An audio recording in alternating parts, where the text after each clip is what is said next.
Right, welcome to another episode of the Deal Flow podcast. It's a rainy Monday morning in London, but very, very happy to be here. Today's topic, a slightly interesting one.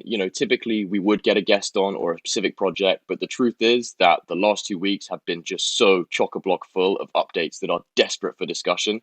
That's the way we're going to go today. So hopefully we won't disappoint with some of the topics we've got. But before we dive into the interesting stuff, just a quick disclaimer to say nothing in this podcast is in any way financial advice. We're going to talk about tokens. We're planning to talk about specific Solana meme coins. So I need to make that one absolutely clear. Cryptocurrency is always risky, whatever the asset. Please do your own research and don't take anything we say all too seriously.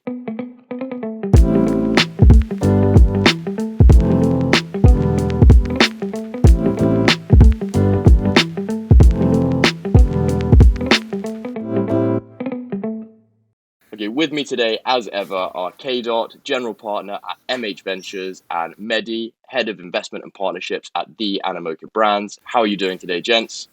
Very well, thank you. It's bright and sunny in Dubai. I thought it might be. Hey, listen, Mehdi, was there a storm again the other day? A little bit, but wasn't as ferocious. Mate, those man-made storms. Yeah, not as ferocious. Wow. It was the weather manipulation that does it, right? That is the cause. Partially. No, I've heard there was like 5 storms at once. Yeah, but they were man-made. Well, they weren't seeding. That wasn't the cause of it. I don't know. Still, conspiracy theorist in me. But without further ado, I think it would be wicked to kick off with some token-related developments. Like the last, 2 weeks really have yielded a lot of controversies in the new token, the TG, the Airdrop space. A couple of names in particular. I think one that it would be good to touch on first is FriendTech. So obviously FriendTech really rose to prevalence at, the tail end of the crypto winter, the real sort of hard out post-FTX bear market. It rose to fame with sort of the likes of Stars Arena, this kind of stuff. They call themselves SocialFi. I think in reality what it is gambling on KOLs. Like, for better or worse, that's kind of how it was actually structured. It's not SocialFi in the pure sense. But regardless, crazy usership figures, breaking headlines for basically 2 months straight. Then Bitcoin starts to do interesting things. Attention shifts to spot Bitcoin ETFs and all the rest of it. Stars Arena, FriendTech completely fall by the wayside. And I think the reason, at least from where I'm sitting, the reason for that is that investors wanted something to speculate on in the bear market. And while major tokens and meme coins weren't doing well, suddenly gambling on influencers and KOLs had real appeal. Now prices are doing fairly well, or at least were in sort of proper Q1 of 2024. The interest sort of waned. But that hasn't stopped FriendTech coming out with its own token. The airdrop took place last week with claims opening, but there was an awful lot of controversy around it, not least because it was a bit of a flop in itself and the price tanked, but because there were widespread reports about people just completely unable to claim their tokens. And while those unable to claim reports were ongoing, the single biggest friend token airdrop recipient, I've forgotten what the exact name was, it was 0x Caspi or something like that. They dumped their entire stacks while some users were still unable to claim, basically undermining that whole, we've got an airdrop, we're going to dump on retail investors thing. Do we think this is fair? Do we think the FriendTech team is really to blame? Or do we think this is basically just a symptom of how incredibly vicious and toxic airdrops can be? Maybe break down my overall thoughts on FriendTech. So firstly, I think the idea is great. I think it's cool. I think maybe the setup was, I've always said this, I think the setup's pretty stupid, having a separate app or kind of bookmark app is one. 2, I just don't see it having a really big or long life span on it, because like you said at the start, it was a KOL play. If you onboard all KOLs at the beginning, I just don't see there ever being a way of I'm not going to go there now and buy the top of someone, or see how that works. I haven't used the app in a long while, and if you look at analytics, you can see a massive downtrend of them not onboarding new users, or came to a point they were having 200 people at any one point per day. Again, compare that to some of the dApps on crypto, maybe that is quite a high number. And then you just saw a flurry of new users come in, not new users, returning users, when they announced the token drop, and everyone returning to the app because they probably wanted to claim or sell their keys that they had.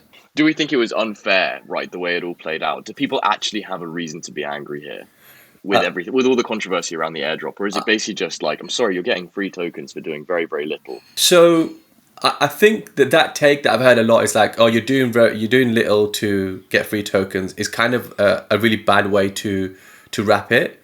And I think that's unfair because you're telling people, hey, look, you do this and you get X in return, right? Or you do X, you get Y in return. So if I was going to go to a shop and I was going to buy something, and as a part of me buying this item, I was supposed to get a free item. And if they said to me, I'm sorry, the free item's not available, you're not allowed to get it, then I should be like, okay, I'm buying this because I'm getting the free item. It complements what I'm buying. Should I be okay with the fact that I'm buying it and I'm not getting this free item? I shouldn't. No, I should be like, no, that's unfair.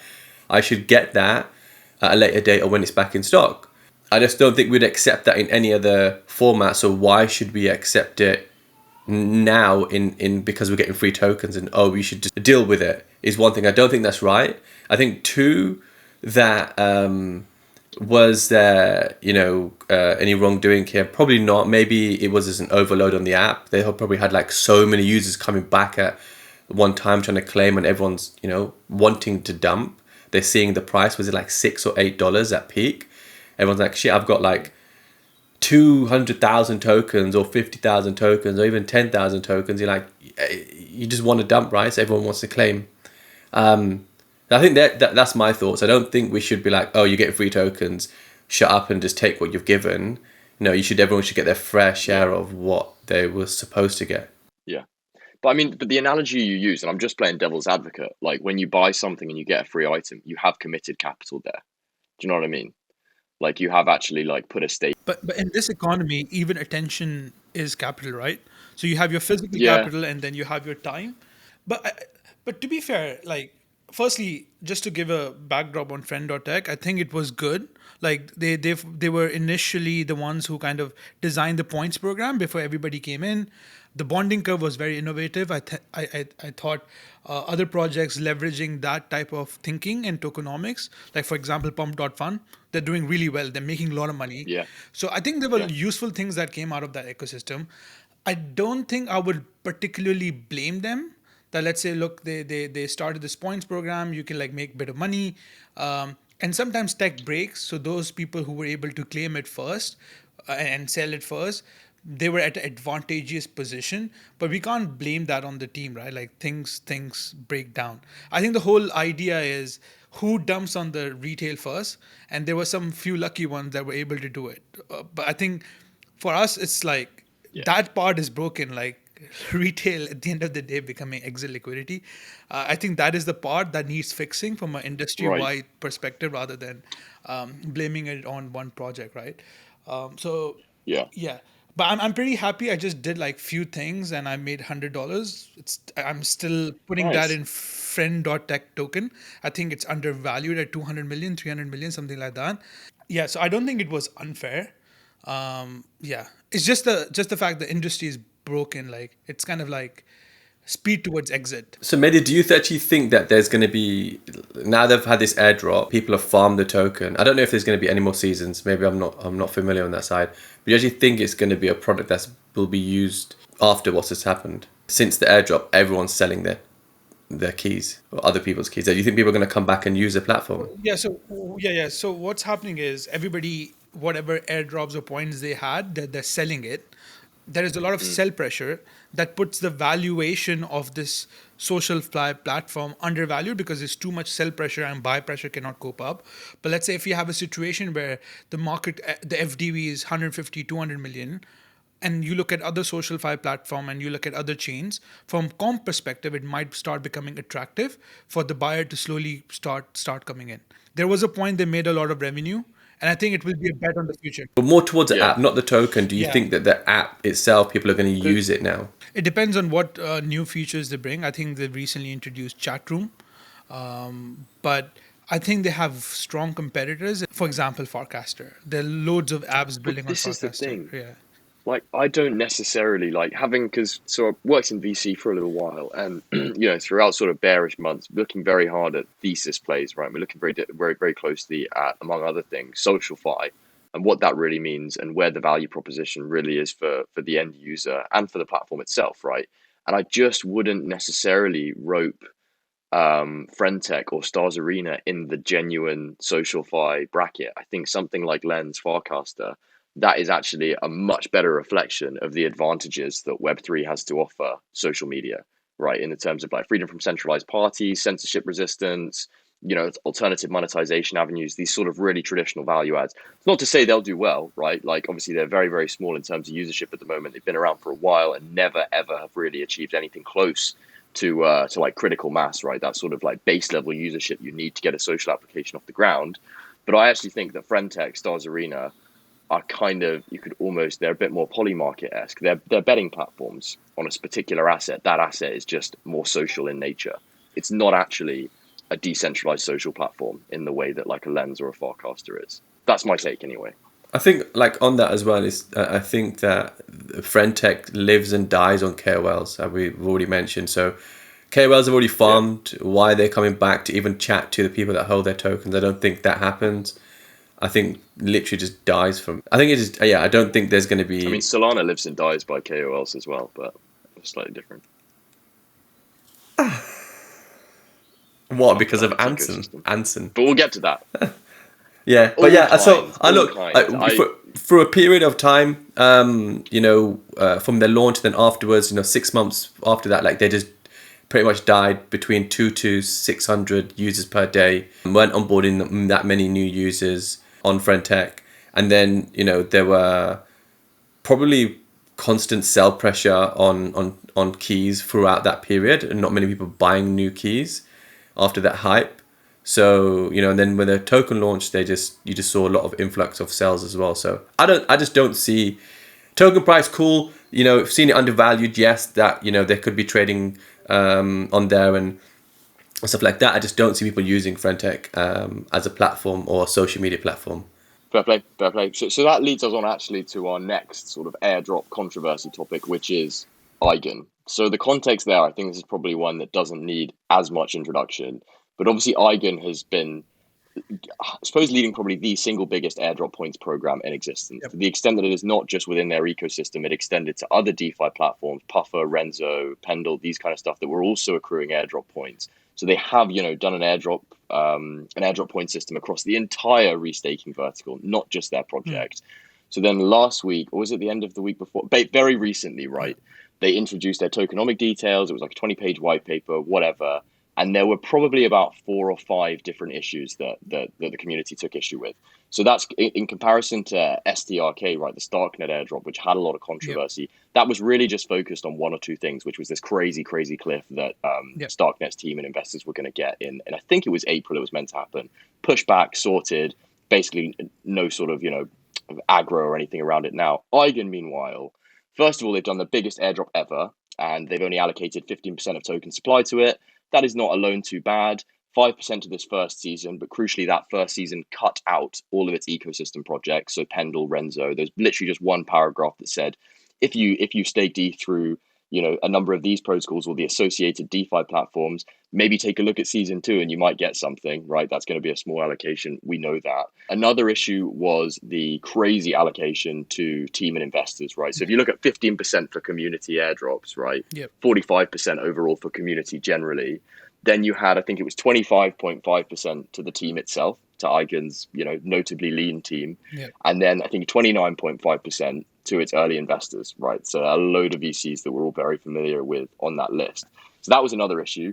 Then you had the vesting for that collectively 55% allocation across team and investors. That was only 1 year lock followed by 2 years linear. So basically it's suicide for a retail investor to buy that token for probably about a 3-year period, or at least that's the sentiment around it. So these were the kind of issues. But basically, like, what we're trying to say is that it wasn't just... Yeah. Go on, yeah. So majority of the countries out there, like UK, US, Pakistan, like 80% of the countries out there in the world, you cannot claim the airdrop. So talking about permissionless global network, I think this is where they kind of failed.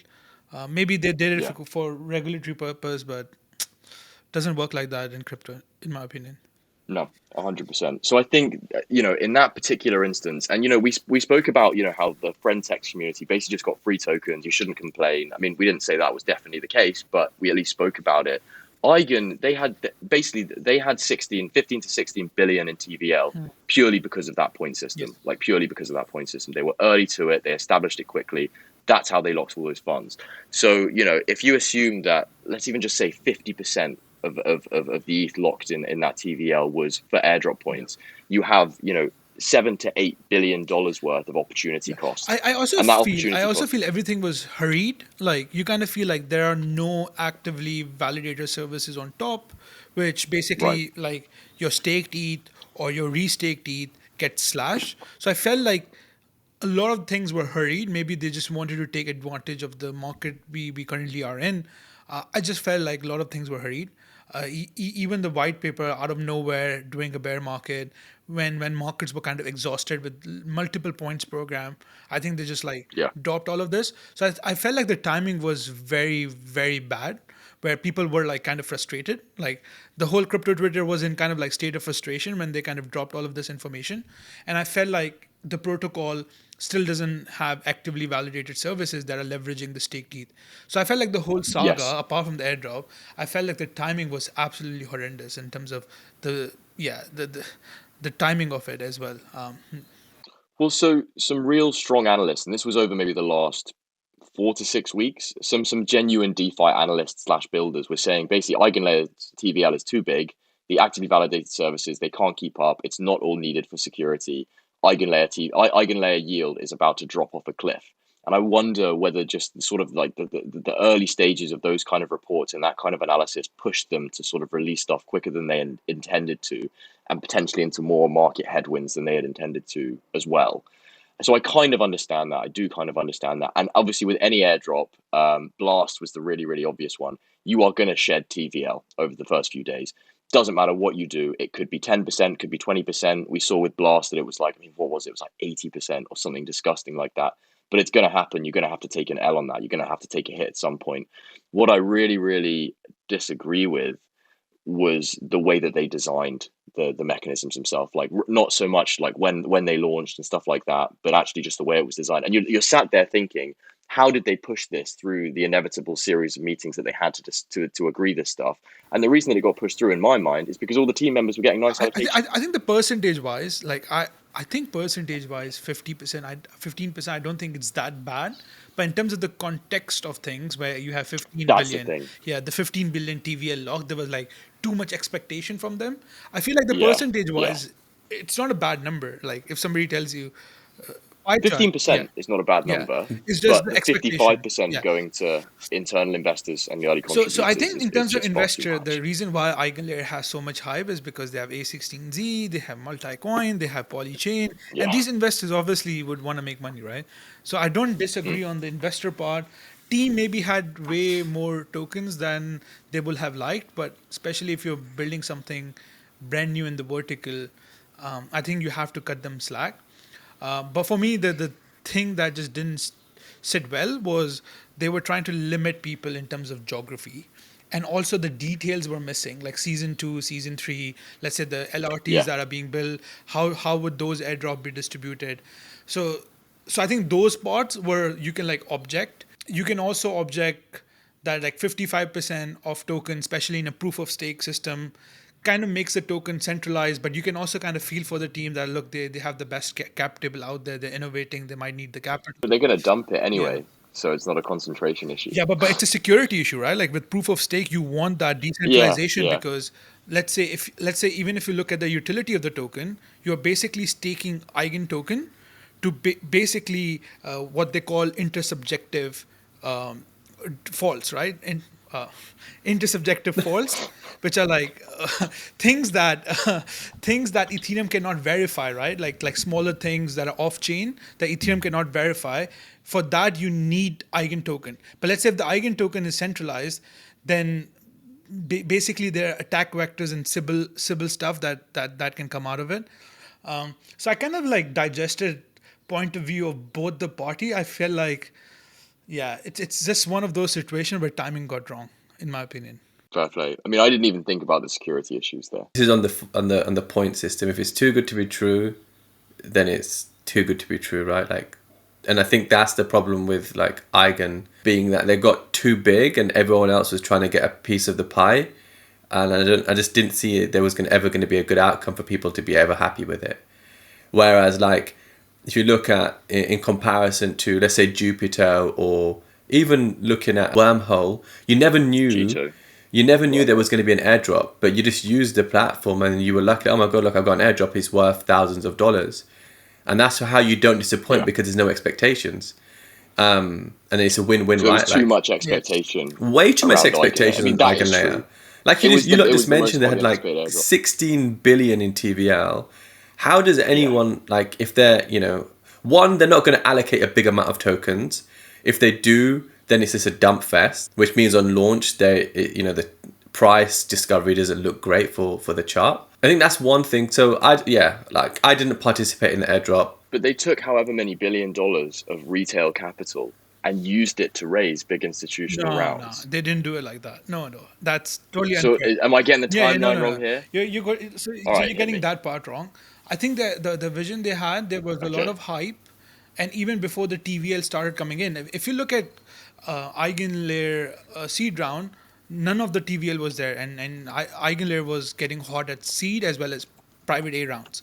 So I think they didn't use the Right. retail money to kind of hype it up. It was just the fact that all the crypto circle were talking about EigenLayer. It got hyped up in the primary market, and people starting putting money. It did help with to secondary, farm. though.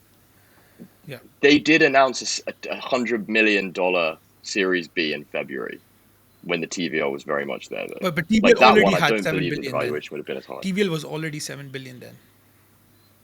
It was only so I thought it was more than 7 billion at TVL in February. Was it lower than that? I thought it was already like much. When much they higher. announced the TVL But was I just already checked. 7 billion, but I can tell you, Fair. even before the TVL was growing, there was a lot of investor attention. Like Paradigm wanted to invest. Yeah. A16Z wanted to invest. I wanted to invest. Everybody wanted to invest in EigenLayer because the vertical had a massive. I mean, we were covering it like way back before then. Yeah. To be fair, it was still like a hotly And discussed. even in topic. OTC markets, what was happening was there was no seller, all buyers. There was no selling bids. There were mostly buy Right. bids. Now you're seeing sell bids as well at like 9-10 billion. Okay. I just felt like the ambition of the project was too big. There was like very, very high expectation, and I think it's one of those outcomes. It's very difficult to like satisfy everyone. I did feel that tokenomics was something novel.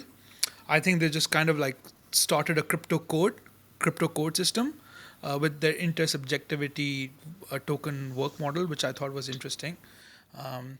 So yeah, it's just one of those funny situations. Like you can't say it's a good thing or a bad thing. It's just as Cam mentioned, the expectations were too high. As Cam What mentioned, does the it matter, though, expectations anyway? were No too one can claim. Everyone's banned, right? So high.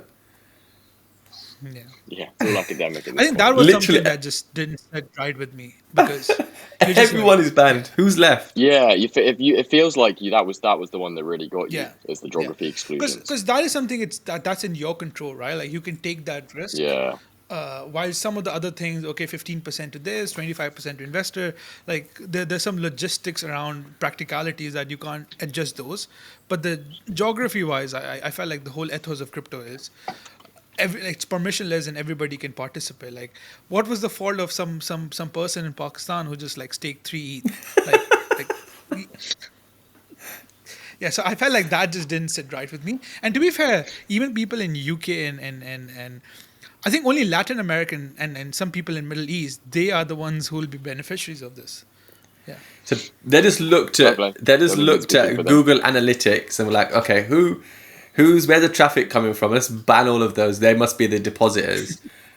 And they literally said, that's it. Exclude these guys. Exclude these guys.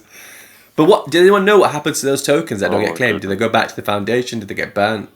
What happens? I mean, I find it hard to believe that eventually they won't get claimed, depending on how big they are, right? For a $500 airdrop, people might not care, but if someone's got a few thousand in there, I think they'll find a way. But also, yeah, like Arbitrum, they had loads of unclaimed, I say loads, right? It was a small percentage, but because the market cap was so big, it became really meaningful. And I'm pretty sure that just got absorbed by the treasury eventually.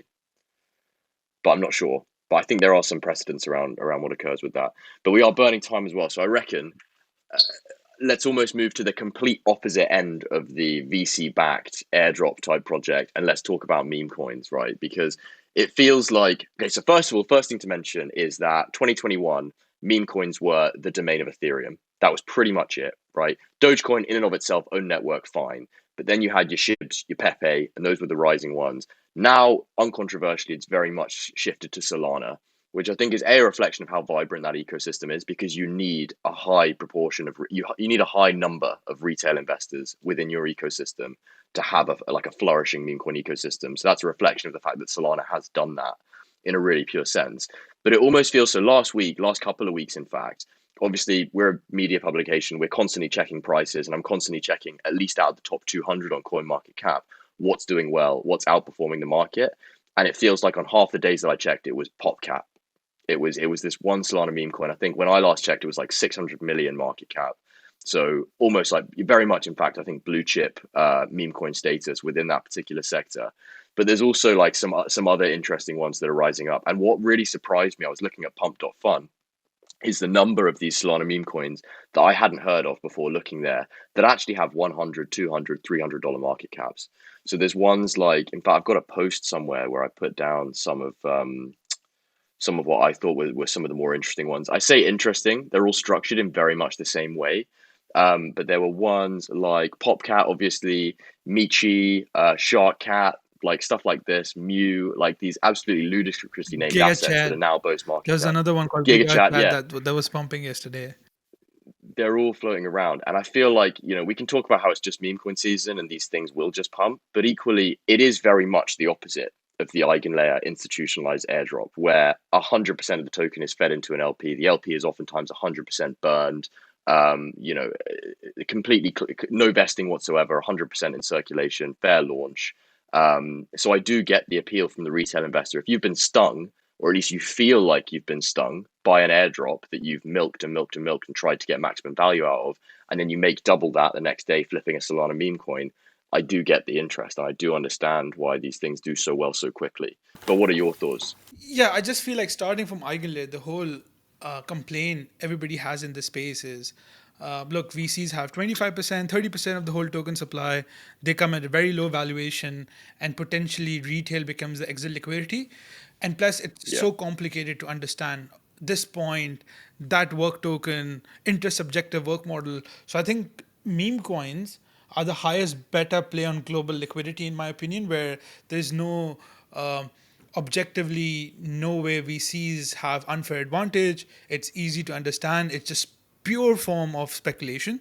And I think this is why you are seeing, especially on Solana, these meme coins shine, because in Solana, there's also no incurrence of high gas costs or high swap fees and things like that. So, and also things like Pump.fun have made it very, very easy to just launch anything which is in this world a meme, right?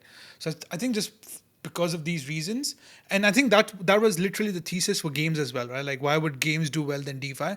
Because retail understands, and I feel like memes are it's way easier to understand those, and it kind of increases the pie of who can get into crypto. So I think that's my opinion. That's why meme coins are shining at the moment, and it's also a statement that the VCs. That is an interesting way. Yeah, it is kind of a statement in and of itself. Like, if someone's feeling disenchanted with the more institutionalized side of the space, it's very easy to fall down the meme coin rabbit hole. There's a new meta, right, in the memes, where you go and live stream with your mum or your sister, from what I've seen lately. Yeah, I saw one of these. I've forgotten what it was called. And if it hits certain market cap milestones, they do silly stuff on streams. But I did see some stuff around that. I mean, we were having a debate as to whether to cover that stuff or not. And we're still on the fence about it. But yeah, carry on. But more on a serious note, this is my frustration, or one of the things. But I'm not massively exposed to memes. I have bought a few. Just because I do think it's fun, and I do love it, but there's I would say I'm very skeptical, or I shy away from it because there's so many meme coins out there that get launched. There's only like a really small handful that make it into these multiple millions of market cap or valuation. And then there's only, out of that handful, there's only then another one or two that actually go mainstream. Like we look at a Whiff or a Doge or some other ones.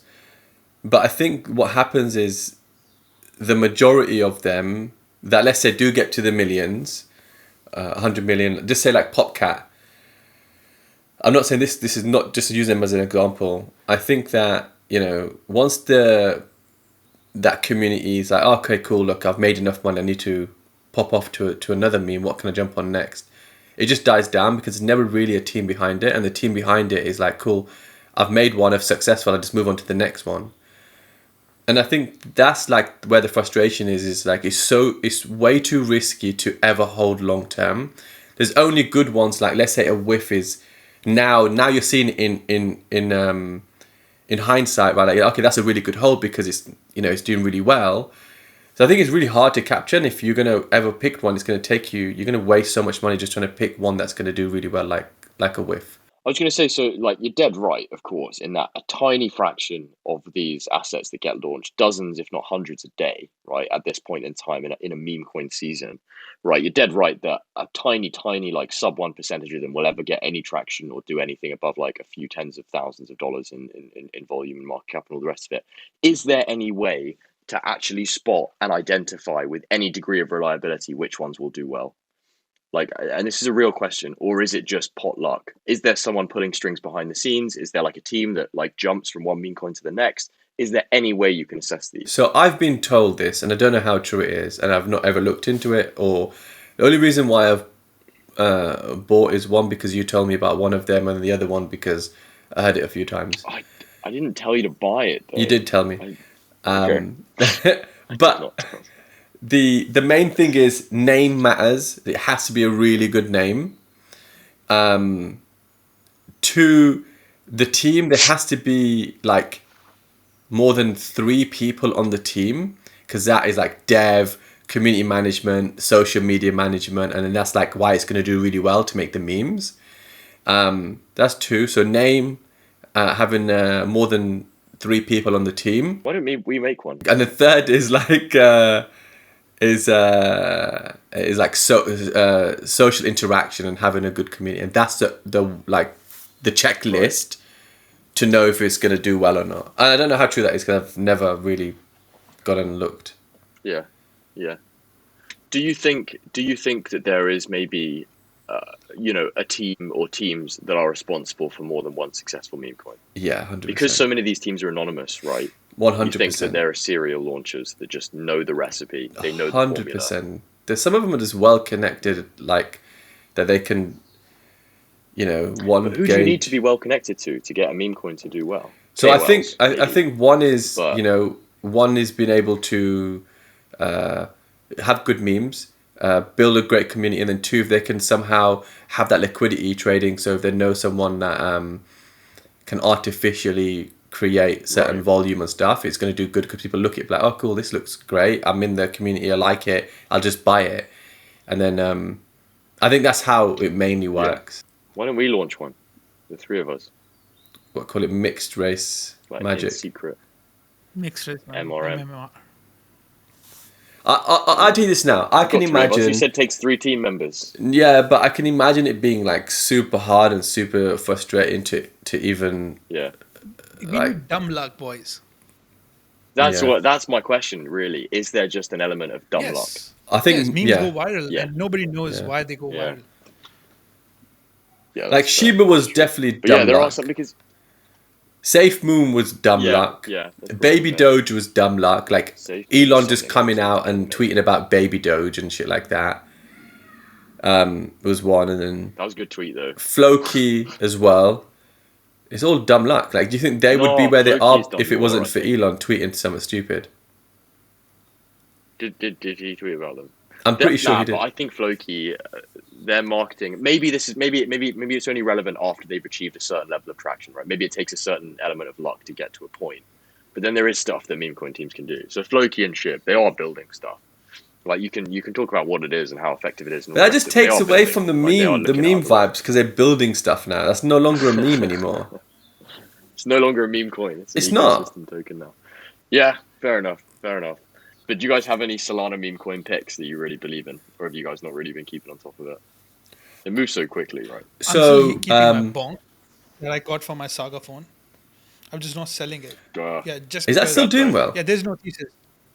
Yeah, so initially it was $500. Now it's $850. So I've just like kept it in my phone, and there are like so many. Nice. And so many random meme coins that I get airdrop. Some of them are sub $1.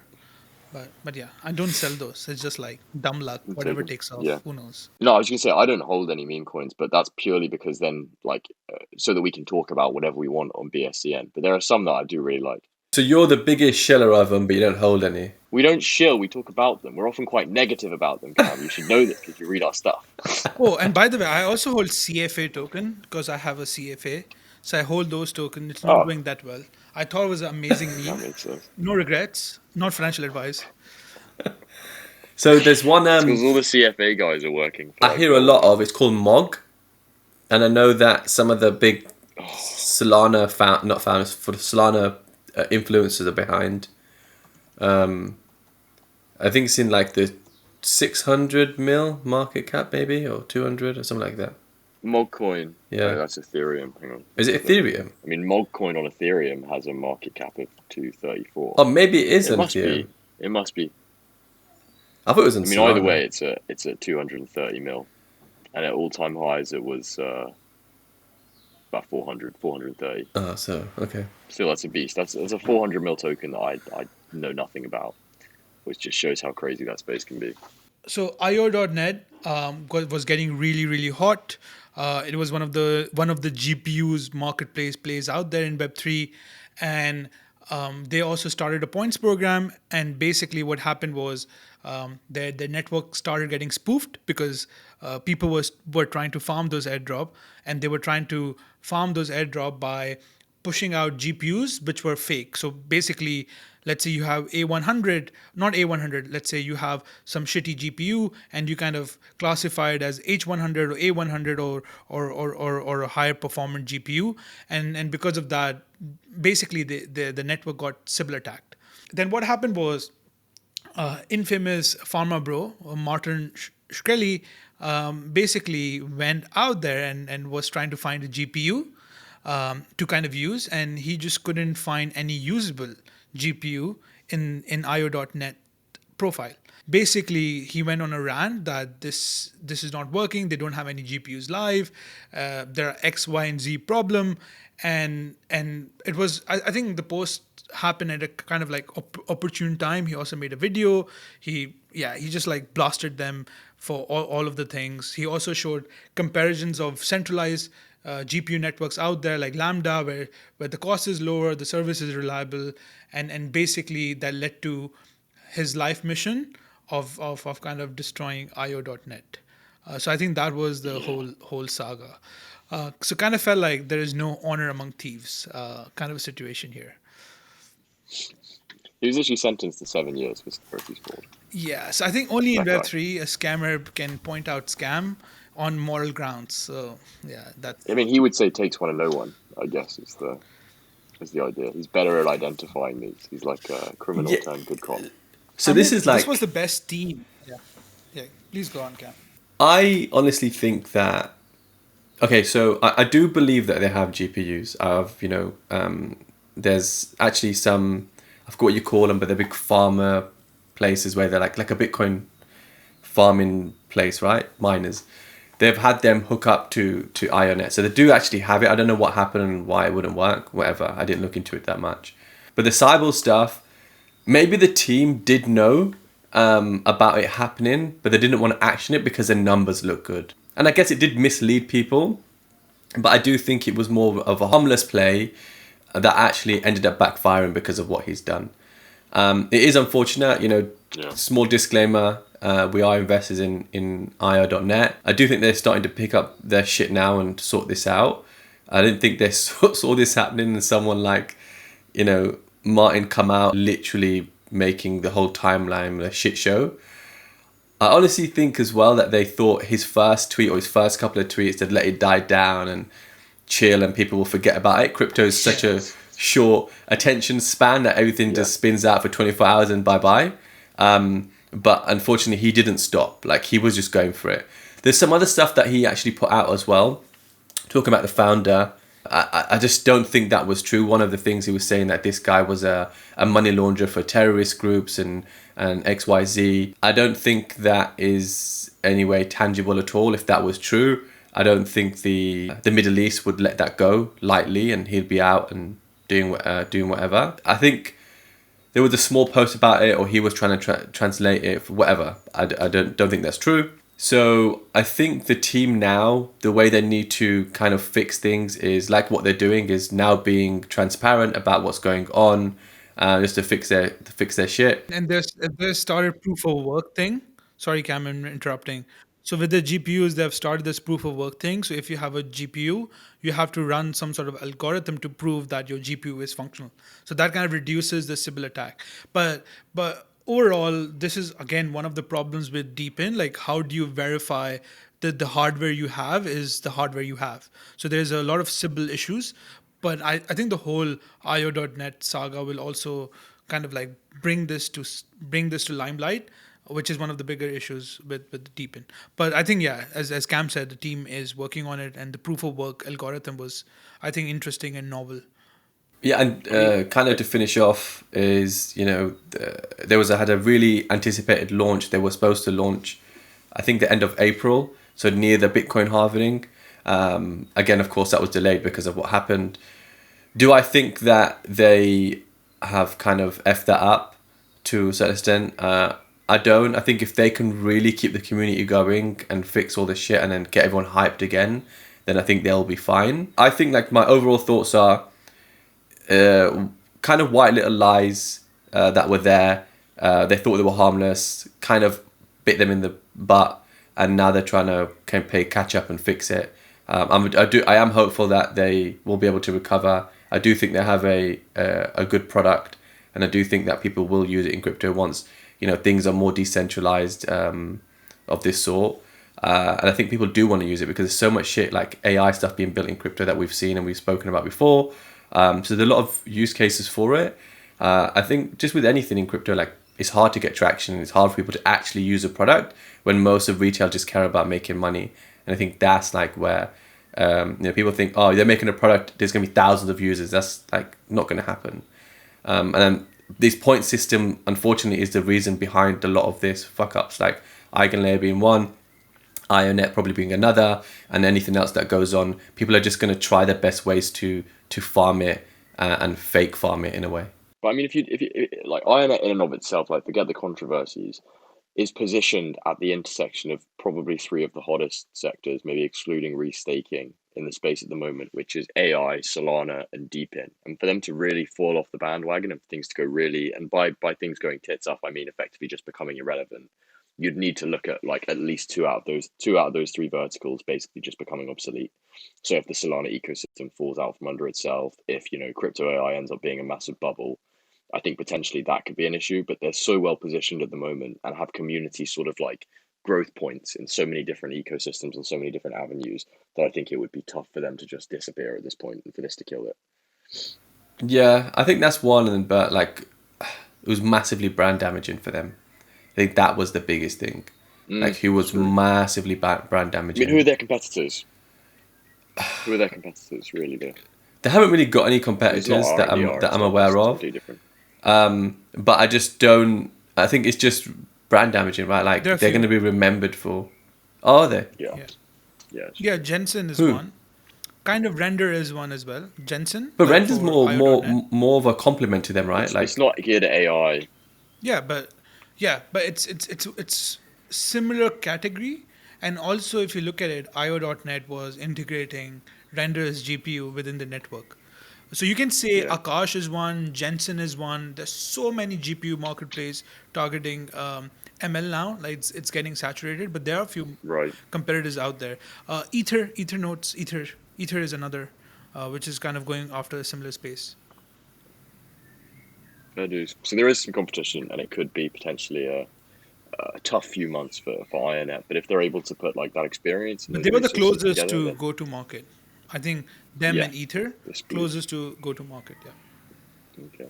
So obviously one of the biggest stories, if not the biggest story, but maybe didn't get so much attention because it's not token related. But one of the biggest stories to come out in the last couple of weeks was CZ sentencing finally arrived. So right, this is in the wake of the $4.3 billion settlement with the US Department of Justice, happened back in November. It involved him pleading guilty to I think at least 2 or 3 charges. So that sentencing came, it happened, and he's looking at 4 months. And I think part of the reason that there's so much attention on it is because for some people you rope in big exchange founders together. So FBS and CZ, they both come under flack from the US government. They're both looking at prison sentences. Surely they're comparable. And obviously CZ was looking at, what was the total sentence in the end combined? 4 months? It was like 20-25. Either way, it was a big old sentence. Oh, sorry, if we know no, about for CZ, it was 4 months. Yeah. Are you talking about? Yeah. So SBF, yeah. But either way, I think part of the reason that it was kind of hush-hush is A, because the sentence was very small, but also because it was a win for Binance, it was a win for the DOJ, and it was a win for CZ himself, right? Like, if someone said, Johnny, you're going to go to prison for 4 months, but afterwards you're going to have billions and Say again? And win for crypto as well, because right, there could have been a lot of FUD.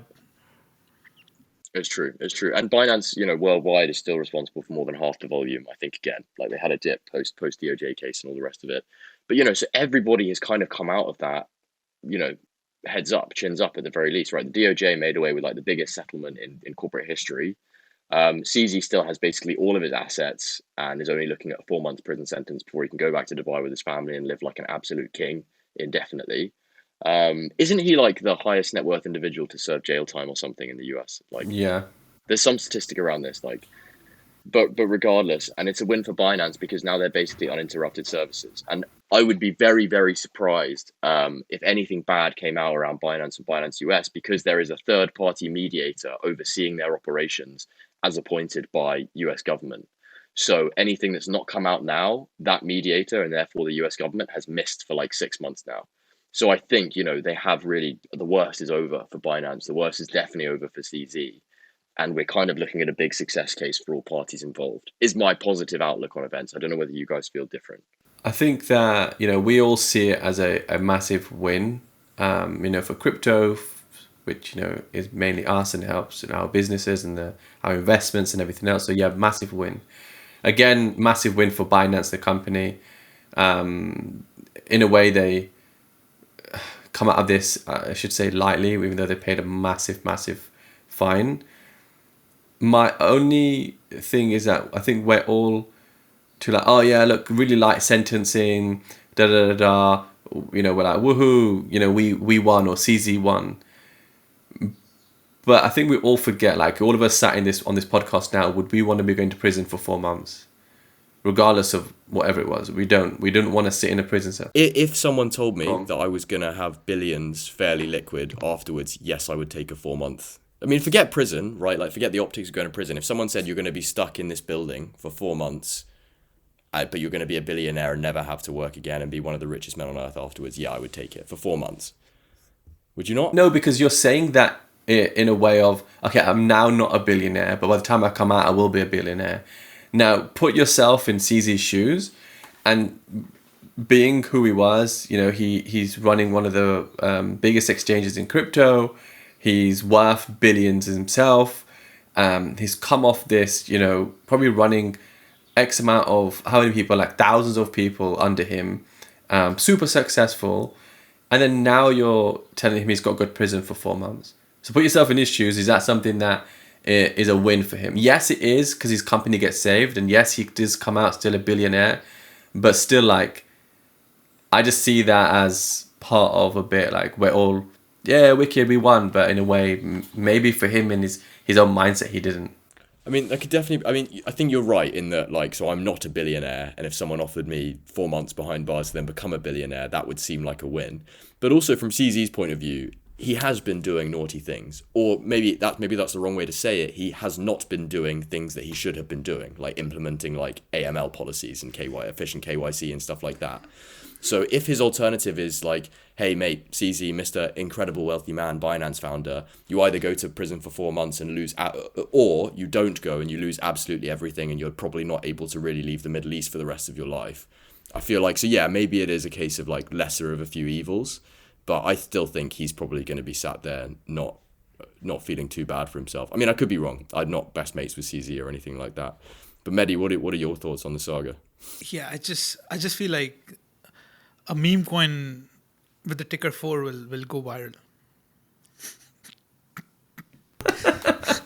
Yeah, I just have no comments. I feel like this is one of those debates where, yeah, it's just. You don't see a comment, you see opportunity. I just don't have a strong opinion either way. Like, yeah, I think it's good for the industry. Yeah, let's move on. Okay, cool. Go for it. In which case, guys, thanks so much for everyone that's watched the episode and joined us, and thank you to our fantastic guests, Cam and Mehdi. Just a final note, a final disclaimer to say nothing in this podcast was in any way, intended to constitute financial advice. We mentioned all kinds of stuff. It was opinions, full of subjectivity. That's it. Thank you so much for being a great host.